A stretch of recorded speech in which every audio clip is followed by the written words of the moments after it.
Howdy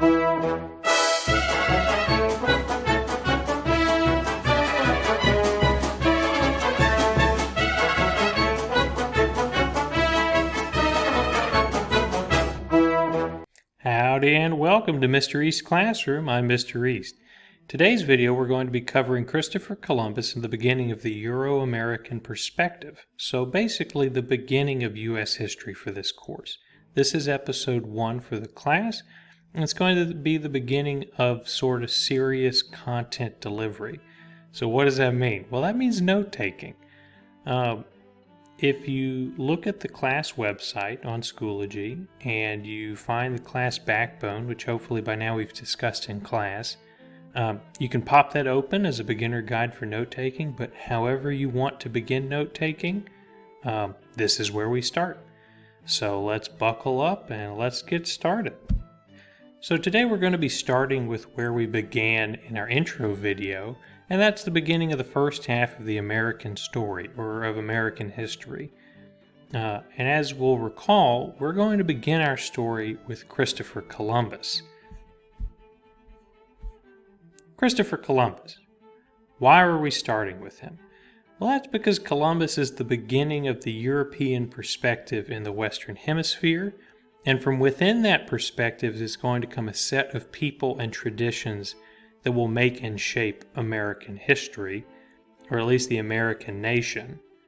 And Columbus is also going to begin the period of history where Europeans are settling all over the Western Hemisphere and totally changing what it had been for millennia, and introducing a world and set of countries that are going to be familiar to us today, from South American countries, Argentina, Brazil, etc., to the other North American and Central American countries.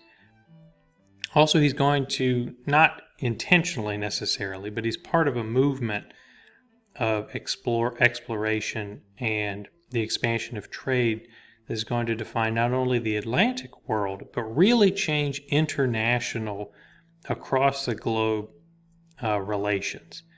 And that is going to begin the modern period of European expansion and really dominance over the world for a couple of centuries. Also interesting for our own personal perspective as a Brother Martin at Catholic school is that Christopher Columbus will be the first introducer of Catholicism and Christianity into the Western Hemisphere. And that's going to have a mixed legacy, but generally one of the positive things he brings to America is the Catholic faith. Also associated with Columbus is what's known as the Columbian Exchange, the exchange of both goods, ideas, and even diseases and concepts that happened around from 1492 through the next couple of years, where European items and diseases and goods came to the New World, and where New World or Native American and Mesoamerican goods and such came to the Old World. So some things are like diseases, like syphilis. Eventually mosquitoes were brought to the New World. Of course, people came, different crops switched across borders. Things like potatoes were introduced. So all sorts of things that now we take for granted as either having always been here or in Europe that were not at all before. Of course, the odd thing about starting with Columbus is that Columbus never set foot in the continental United States, or the land that would eventually become the United States. In fact, as you can see from this chart here, that almost all of Columbus's expeditions, and definitely the first, took place within the Caribbean. So he first landed somewhere in the Bahamas and explored places like Cuba and Santo Domingo. A little bit of South America as well. But so Columbus himself never actually came to North America. There are disputes about whether Columbus knew where he was or not. Columbus was wiser than most people, most accounts will portray him to be. He did not know, obviously, that he was in a new continent at first, but Columbus did not believe either, that the world was flat. He knew he was discovering something interesting, and his perspective changed over time. But what's important about Columbus is that he ushers in a whole new era of exploration of this area. First, mostly by the Portuguese and Spanish. And his ships, you may recall, were the Nina, Pinta, and Santa Maria. Columbus himself was an Italian man, but he was working in the service of the Spanish monarchs Isabella and Ferdinand, who had just reconquered most of Spain from the Muslims in, I believe, the same year, 1492. So Columbus's expedition came at a time when Western European countries were looking for a way to access luxury goods like fine spices and sugars and things that they had been getting from the Far East via land route, but were looking for sea routes to get them. So there were explorers who sailed around Africa to try and get to Asia. And Columbus was the first guy who really got going and set across to the west. And once he discovered that there were rich lands with native populations that to him seemed very docile and easy to subdue, that kickstarted a whole movement where explorers thought they could go out west across the sea either to serve kings and nations or to earn for themselves what's known as the 3 Gs, which is gold, glory, and God. So those represent basically the 3 broad reasons why explorers went out for various nations, either to seek wealth, to earn fame through conquest, or to spread religion, which is the God component. Portugal and Spain had an advantage in early exploration and settlement because of their location. Also, at the time, they were more wealthy and put together under a centralized monarchy, as opposed to nations like England, which was actually comparatively, I don't want to say backwards, but not as wealthy as Spain was at the moment. Also, shortly after Columbus's return from his first voyage in 1494, the Treaty of Tordesillas was written, wherein the Pope gave sort of a monopoly of settlement to the Portuguese and Spanish in various parts of the New World.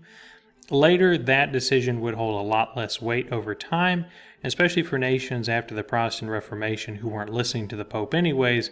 New opportunities emerged, but the early advantage was definitely for the Spanish and Portuguese, who had the sailing capacity to go that far. As you can all tell by the fact that we aren't speaking Spanish today, or Portuguese for that matter, and are speaking English, other nations got in the colonial game. And that would pick up, especially by the 1600s, or the late 1500s for some countries, and eventually sprawl into a situation where European nations had cut large sections of the New World up for themselves. Of the nations who would eventually be involved in this colonial game, you have your obvious ones, Spain and Portugal. France would become involved. England, who we'll talk about later. The Dutch, also the country would be the Netherlands, and many more. So Sweden and Denmark will have a couple of colonies as well, for example. Russia will be involved in colonization too, but these are the major players that you should be thinking about. This is a map that comes from much later, say in the mid-1700s, and we'll talk a lot about that later. It's just to give you an idea for what North America would eventually look like. Don't think of it as a simple situation where a European country was just claiming a bunch of land from Native Americans and walking all over them. It was a very contentious situation for a lot of it. And for all the relations that a European power or colonizer had to deal with Native Americans, they were also dealing with competing European factions. Each of these nations was looking mostly for economic advantage once things got settled, and they'd frequently fight wars against one another to claim land, and colonies were seen as a way for expanding a European nation's power in competition against other European nations. Most countries had different ways of dealing with colonial settlement, which we'll talk about in a bit, that kind of reflected their own cultural traditions and values and were particular to that own nation. The way that they decided to settle things would have long-term effects both on how the local lands looked, how cultures there would develop over time, and just generally long-term Native American and European relations. There is a lot of variation. While I wish we could talk about all of these nations in depth, especially the Dutch, we don't have time for that. So we're going to look at 2 of the major competitors, especially in North America, for European colonization and settlement, and that would be the nations of Spain and France. So Spain as we've seen with Columbus, was the first party to get in the game. And because of their agreement in the Treaty of Tordesillas and their early advantage, Spain managed to take over pretty much all of South America, with the exception of Brazil, which went to the Portuguese, and all of Mesoamerica and much of the American Southwest and Caribbean, as we can see on the right-hand map. Spain, as far as colonial organizations went, was pretty centralized in its organization. The Spanish government and crown financed and set up most of the colonial governments there. And there was a direct line of command up to the Spanish monarchy. So very centralized and very powerful early colonial empire. On the ground, they did a lot of things. Largely, they were more okay with intermarrying with the local native population. At least many settlers were. They sought to convert and integrate much of the native populations, sometimes violently, often violently. They set up sort of an encomienda, it's called, system of plantations where they would sometimes have slave labor, sometimes they'd enslave the native population. Later, when the African slave trade kicked off, they could import African slaves. But the result was that you had a much more ethnically diverse set of people living in Spanish colonies, united by the common Spanish language and with a very strong presence of the Catholic Church. In many ways, France's approach to settlement was similar to Spain's, but in other ways it was very different. So France came along a good deal later than Spain and started making its first settlements in the very late 1500s with its explorations of what's called Lower Canada in the the Gulf of St. Lawrence. And that would pick up a bit into the 1600s and 1700s. But at this stage, France was probably one of the less committed European settling powers. It never had a huge manpower drive behind it. And the French settlement was always kind of sparse in its population. Also, unlike the Spanish, who had a very fierce commitment to spreading religion, the French cared a little bit less about religion, except for some of the Jesuits, who you may have heard about. And were more interested in trade. And so, as opposed to trying to integrate native populations, the French liked to buy and sell with the Native Americans. And the French fur trappers, especially in Canada, the voyageurs, were kind of famous and were some of the early explorers of the American inland. And so there's a lot of cool stories about them. As we know, they were important because they were the first European settlers of Louisiana. In fact, most of the inland French claimed territory that covered most of the Mississippi, which we saw in the previous map, was named Louisiana at the time, and La Nouvelle France in the north, which was all sort of governed as one large unit. But it's important to note that most of the French inland settlements were very sparsely populated, and much of their business they carried on was fur trading. But the French also were pretty quick to intermarry with the native populations, and were, as a general rule, the least sort of conquest and violence minded towards the native populations, although often that had to do with the fact that there just weren't too many Frenchmen on the ground. So almost as a matter of necessity, there's a lot of intermarriage. So that gives you a basic idea for what the North American colonial settlement looked like. There's a lot of cool stories involved in that. I wish we could go into more depth, but that'll give you a basic overview of what we're dealing with. All right, so what about the people who we've all been thinking about? The Pilgrims, the early settlers, the John Smiths of this world. Well, we know that they're not French and they're not Spanish. They're English. And the English are going to be our colonizers of interest, or of primary interest for the American story. The other nations definitely have a part to play. In Louisiana, we're very appreciative of both the French and Spanish legacies. But the English are going to be the ones whose traditions and culture and institutions really build up what will become the American civilization. So, although by 1776 we're going to be talking about the powerful British Empire and the Redcoats and, the empire on which the sun never set, at the beginning of the British colonial game, things were very much different. England, and eventually Britain, whenever Scotland and England were joined together, was one of the tardiest of the European powers to get involved in colonization. And unlike the French and the Spanish, it was also the least centralized. So the English government, not until later did the English government have a very direct role in settling English colonies. As a general rule, English colonies were settled by private or independent sort of personal interest. And so when we get involved in it, what you'll find is that in the beginning, the English monarch, at the beginning, Queen Elizabeth I and later James and Charles, you don't need to know those people at the moment, would grant permission and sort of like a nominal support for the colony. But really what it came down to was the work of private individuals who had banded together to try and achieve something.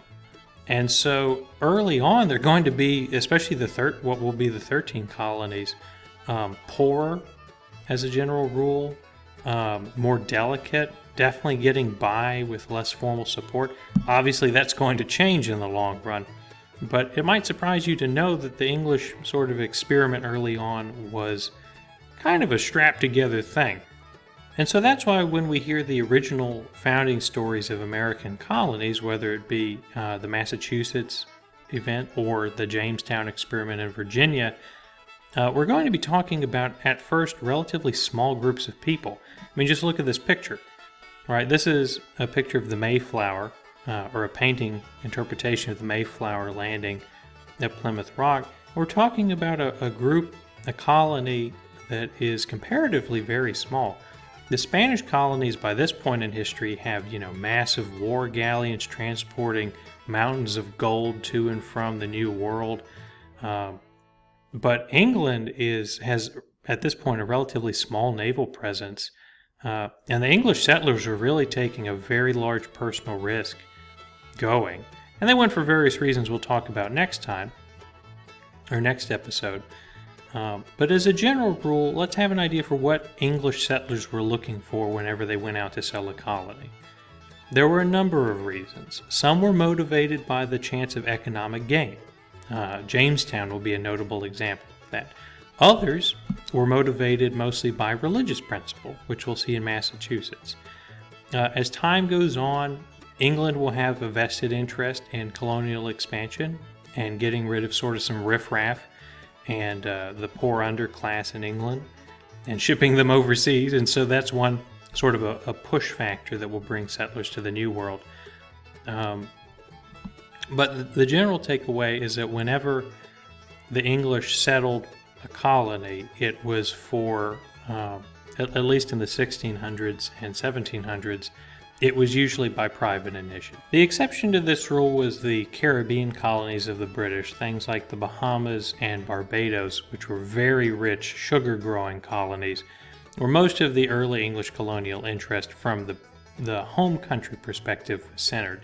The American colonies were at first very much ragtag startup things. And we'll use one example to sort of illustrate that. That'd be the Roanoke colony.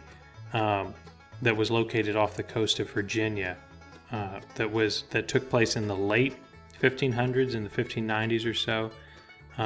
And that was the first experiment led by people like Sir Walter Raleigh, who formed a joint stock company to try and get an investment. And this is something we'll flesh out in class. It was a group of wealthy people who wanted to invest their money together to launch a colonial experiment that in the long run they hoped would give them more money by producing valuable goods. The Roanoke colony existed on an island off the coast of Virginia. It consisted of a little over 100 settlers, both of men and women and children. And the mysterious thing, they probably would have landed in a boat that looked much like this picture. Similar period to the Mayflower, similar numbers of people. And the Roanoke colony, people like to talk about, it's very mysterious. So one of the managers, the local governor figure for the Roanoke colony, left to go back to England to get more supplies and more boats. But at the time, the English were involved in a war with the Spanish, and most of the boats were needed for war purposes. And so he couldn't go back for a number of years. We're talking years where these people were sort of isolated away from anyone who they knew or who could help them. And when the governor could finally come back, what he found was the entire colony was gone. And there was just sort of a mysterious word scratched on a tree, Croatoan, which I believe which possibly referred to a Native American group in the area. But the point being, the entire colony up and vanished, and we don't know if they were killed, if they intermarried with the local Indians. It's a big question mark and mystery. But it just sort of shows the kind of risks that English settlers were signing up for whenever they went out to form a colony. Unlike a Spanish settler at the same time who would be moving into, the Spanish Empire of New Spain in Mexico, which by this point was very large and prosperous. And so with this as sort of the end point of our beginning, we see how Columbus kicked off a period of European expansion going all the way up to 1600, where our major European players of interest, the English, are just getting started with colonization. And we can see that they were sort of late to the game, but it was a game kicked off by Columbus's discovery. And with that, we'll finish off our first formal content episode, and I look forward to seeing all of you in class.